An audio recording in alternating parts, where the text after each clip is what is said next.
Hello friends, আজকে ভেবেছিলাম একটা ব্লগ করবো, আমার সাথে তোমাদের সাথে ব্লগটা শেয়ার করবো, কিন্তু কিছু কারণবশত আমার ফোনটা একটু গন্ডগোল করছে বলে ব্লগটা করা হয়ে উঠলো না। তো তাই আমি রাত্রেবেলা তোমাদের সঙ্গে এমনি কথা বলবো, জাস্ট কথা বলবো বললাম। এটা আমার বাড়ি, আমার বাড়ি মানে আমার শ্বশুরমশাইয়ের বাড়ি, পুরনো, এখনো পর্যন্ত সেভাবে নতুন করে মডিফাই হয়নি,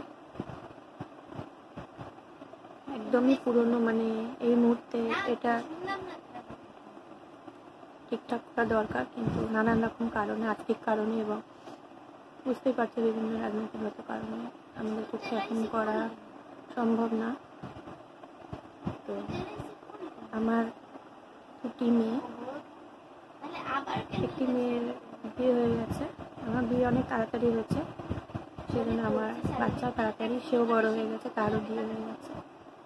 আরেকটি মেয়ে ছোটটি বিটেক করেছে। তো ও, আমি, আমার হাজব্যান্ড, আমরা তিনজন ফ্যামিলি মেম্বার, আর শাশুড়ি থাকেন বাড়িতে। এই হলো মোটামুটি ফ্যামিলি। আর আজকে আমার মেয়ে এবং নাতনি ওরা এসেছিল, তোমাদেরকে ফোনের সমস্যার জন্য আমি দেখাতে পারিনি, ফোনটা ব্যাটারিগত ভীষণভাবে সমস্যা করছে। তো ঠিক করেছে, একটুখানি শরীরটা ঠিক হলো, আমার শরীরটা এখনও ঠিক নেই, অসুস্থ হয়েছিলাম। তো ঠিক হলেই এটা সার্ভিস সেন্টারে নিয়ে যাবো ফোনটা। আপাতত এইটুকুই কথা তোমাদের সঙ্গে বললাম, শেয়ার করলাম। পরবর্তী সময় আস্তে আস্তে সঙ্গে থাকো, অনেক কিছু দেখাবো, জানি না তোমাদের কতটা ভালো লাগবে। যদি আমার কথা ভালো লাগে তো চ্যানেলটা প্লিজ সাবস্ক্রাইব করো।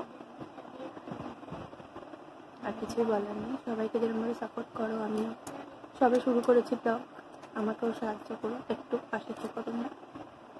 তারপরে ধীরে ধীরে রান্না টান্না সবই দেখাবো। তবে আমার রান্নাঘরটা খুবই মানে ওখানে এতটাই ছোটো জায়গা, যেমন রান্না দেখানো সম্ভব না, তাও চেষ্টা করবো যদি আমার ফোনটা ঠিক হয়ে যায় রান্না দেখাবো। নাহলে আমার বান্ধবীরা অনেকেই বলছে যে রান্না বান্না টুকটাক দেখাতে, তো সেগুলো দেখাবো। এবং বিভিন্ন টুকটাক আমাদের আশেপাশে যে সমস্ত ঘোরার জায়গা, কলকাতা মানে প্রচুর ঘোরার জায়গা, টুকটাক ভাবলেই ঘুরতে যাওয়াই আমার কি, অনেক জায়গা রয়েছে, সেগুলো হয়তো তোমরা দেখেছো বা দেখোনি, বা দেখলেও আবার দেখতে চাও, সেই জায়গাগুলো পরবর্তী দিনে আমি তোমাদেরকে দেখাবো। তো আজ এই পর্যন্ত, গুড নাইট, অনেক রাত হয়ে গেছে, ভালো থেকো সবাই।